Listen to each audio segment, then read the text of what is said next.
கால்ல புண்ணு வந்தா ரொம்ப கஷ்டம். அதுவும் சுகர் இருக்க டயபெட்டிஸ் பேஷண்ட்ஸ்க்கு கால்ல அல்சர் வந்தா அதை ட்ரீட் பண்றது இன்னும் ரொம்பவே கஷ்டம். ஏன்னு இந்த வீடியோல டீட்டெயிலா சொல்றேன்.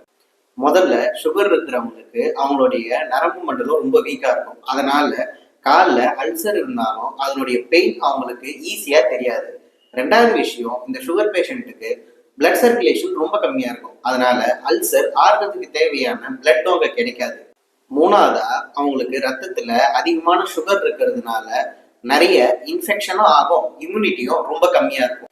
ஸோ சுகர் இருக்க பேஷண்ட்ஸ் உங்க காலை ரொம்ப பத்திரமா பார்த்துக்கோங்க. வெளில போகும்போது செப்பல் யூஸ் பண்ணுங்க. சின்ன சின்ன முள்ளோ ஏதாவது காயமோ ஆகாம உங்க காலை பத்திரமா பார்த்துக்கோங்க. டெய்லி நீங்க உங்க காலை ஏதாவது காயம், புண்ணு, முள்ளு குத்தி இருக்கிறது இந்த மாதிரி ஏதாவது இருக்கான்னு நீங்களே செக் பண்ணிக்கோங்க. அண்ட் எல்லா நோயை போல இந்த நோய்க்குமே ஏர்லி இன்டர்வென்ஷன், அதாவது சீக்கிரமாவே இதை ட்ரீட் பண்ணும் போது கம்ப்ளீட்டா கியூர் பண்ண முடியும்.